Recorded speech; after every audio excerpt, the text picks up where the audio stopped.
Saat ini stunting bukanlah masalah individu, namun juga masalah bersama yang harus ditangani oleh pemerintah. Dan stunting pun juga salah satu gangguan perkembangan pada anak yang disebabkan oleh faktor gizi buruk ataupun penyakit infeksi yang berulang. Dan saat ini saya sedang berada di daerah Mestong, RT 9 Kabupaten Muaro Jambi. Saya akan berkunjung ke salah satu rumah warga yang memiliki keturunan stunting. Seperti apa rupanya? Mari kita akan lanjutkan.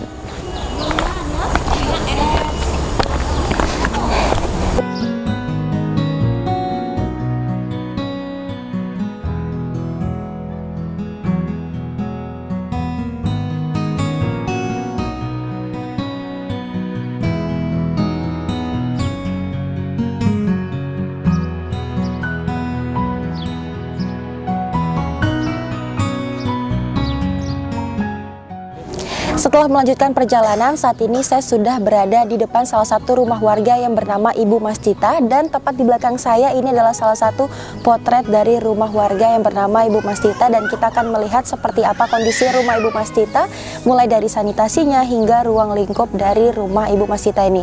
Mari kita. Baik, sekarang saya akan masuk ke dalam rumah Ibu Mastita. Sepertinya Ibu Mastita sudah menunggu saya dan saya akan berbicara serta ngobrol sedikit banyak dengan Ibu langsung di dalam.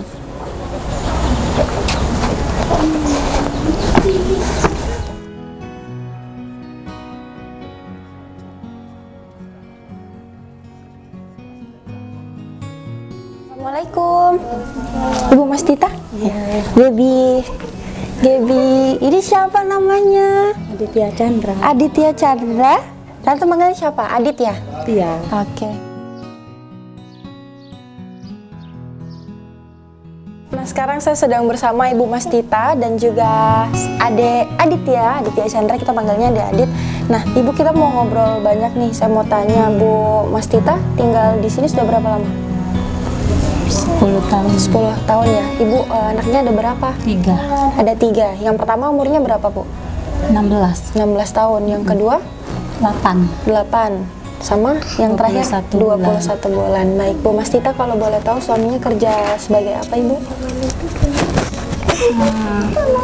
Jadi kuli panggul. Jadi kuli panggul sehari-harinya. Iya. Kalau Ibu Mastita sebagai ibu rumah tangga atau ada pekerjaan lain juga? Motong kadang. Motong karet ya, Bu ya. Selain motong karet, Sudahlah ngasih anak. masuk anak di rumah. Baik, berarti kurang lebih udah tinggal di sini selama 10 tahun. Nah, ini kalau yang si Adit yang terakhir, anak yang ketiga umurnya 21 bulan. Berarti itu di tahun berapa, Ibu, lahirannya Adit? Tahun 2021. 2021 ya? Iya. 2021, sekarang 2022, 21 bulan. Iya. Berarti sudah 1 tahun, hampir 2 tahun ya, Bu? Iya. Oke. Nah, awal mulanya Ibu, kan jaraknya jauh-jauh nih, Bu, lumayan dari yang pertama sampai anak yang ketiga. Itu bagaimana? Kenapa bisa sampai yang ketiga jaraknya lumayan jauh nih? Ya sebenarnya saya ini tidak mau punya anak lagi. Tapi ya namanya Allah ngasih, ya mau tidak mau. Oke. Baik, Bu Mastita, kalau boleh tahu nih, saya mau tanya sama Ibu. Ibu waktu itu nikah di umur berapa, Bu Mastita? 15 tahun waktu itu, Bu ya. Berarti kalau di sekarang usia Ibu 32.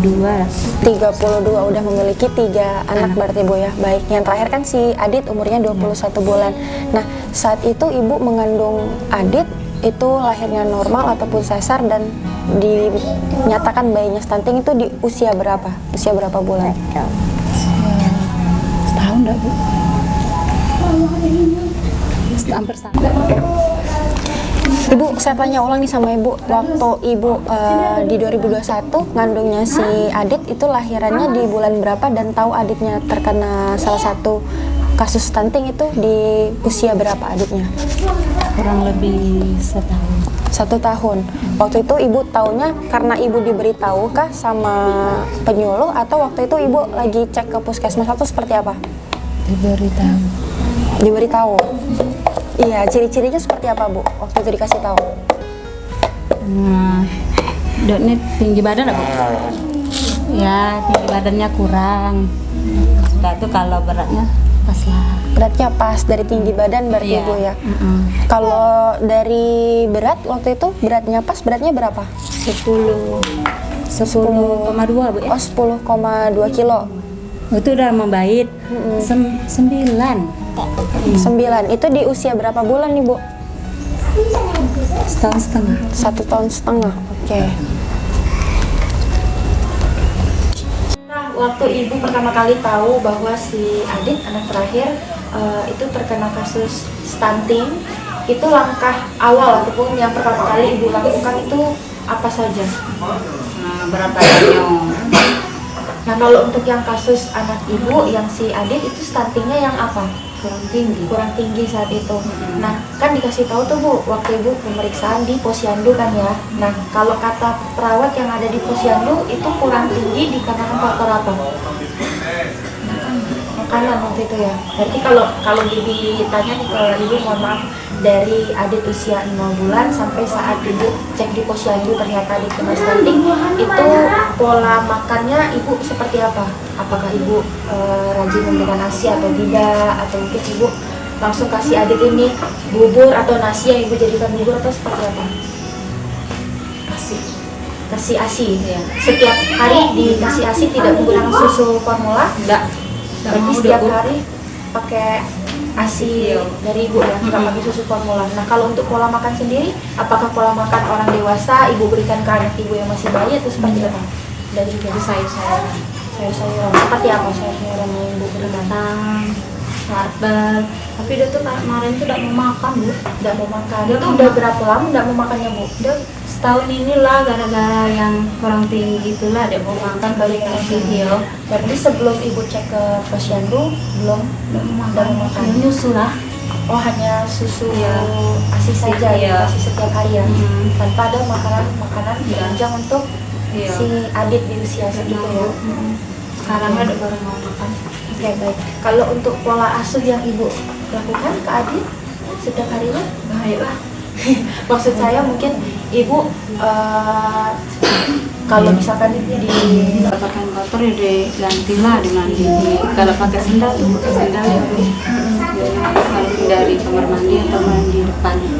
Oke, Bu Mastita, kalau saya boleh tahu tadi suami ibu bekerja sebagai serabutan ya. Nah itu yang lebih tepatnya pekerjaannya seperti apa Bu? Ngantar-ngantar pakan ayam.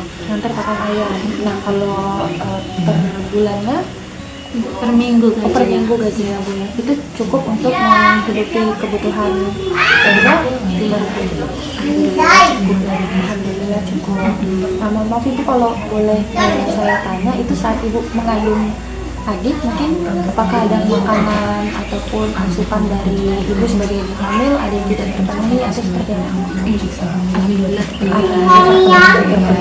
Oke, berarti suami ibu bagian kerja serabutan itu berkelanjutan Bu ya, per minggunya tetap sama. Oke, kalau misalkan tidak mengantar pakan ayam Bu? Ya kerja bebas, nanam sawit. Malam karet juga Iya.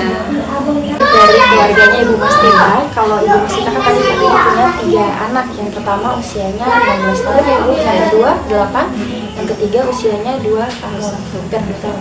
Nah, baik Ibu, katanya tadi Ibu bilang ke saya di anak Ibu yang pertama di usia 15 tahun sudah memiliki anak, dan Ibu jadinya sekarang udah jadi Nenek. jadi oma, jadi nenek-nenek nih, udah punya cucu, ceritanya udah punya 1 cucu. Anak yang pertama kalau boleh tahu nikah di usia berapa Bu? 15. 15, sama seperti ibu ya. Iya. Oke.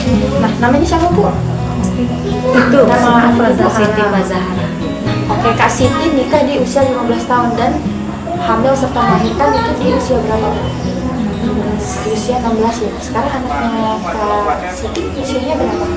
Hampir 3 bulan. Hampir 3 bulan. Bedanya anak Kak Siti sama anak ibu yang terakhir, cucu sama anak ibu beda 19 bulan. Berarti pas hamil barengan hamilnya Bu? Enggak. Oh enggak. Kirain ibunya hamil anaknya juga hamil. Jadi sama-sama di satu rumah. Enggak boleh lah. Enggak boleh lah. Ada yang ngalah nanti. Ngalah.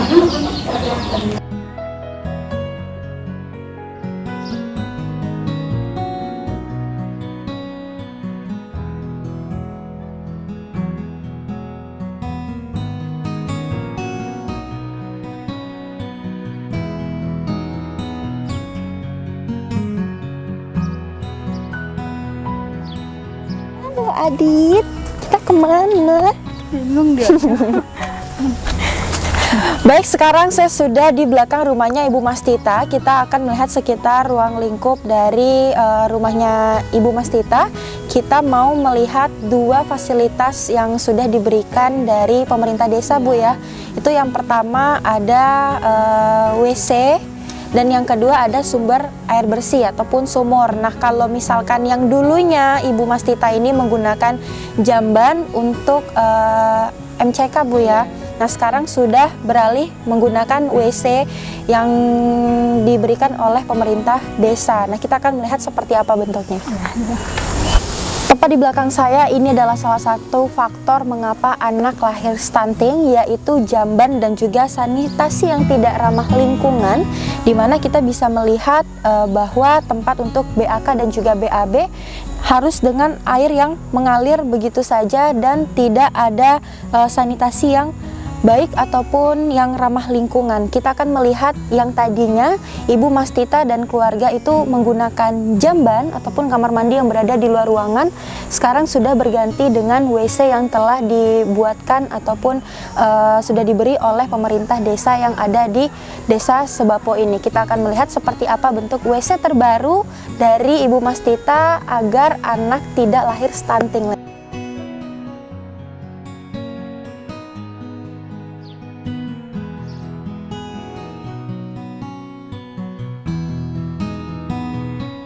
Informasi yang saya dapat bahwa ternyata beberapa masyarakat yang ada di sekitar lingkungan Ibu Mastita ataupun tetangga-tetangganya juga menggunakan satu aliran air ini untuk kamar mandi ataupun jamban yang tepatnya ada di luar dari rumah. Nah, ini adalah jamban lama miliknya Ibu Mastita, namun di depan sana dan juga di sebelah sana masih ada jamban yang sama. Jadi ini adalah satu aliran yang digunakan untuk satu masyarakat desa yang ada di sini.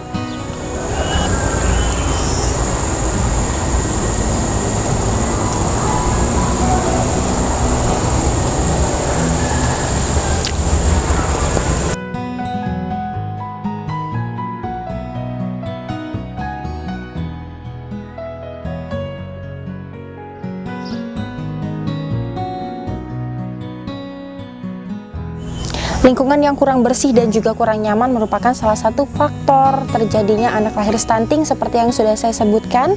Nah, di belakang saya ini adalah sanitasi yang kurang layak dan juga kurang bersih.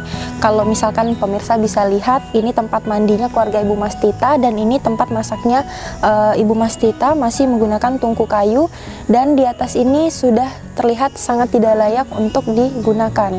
Terpalnya yang sobek-sobek dan juga atap yang kurang memadai.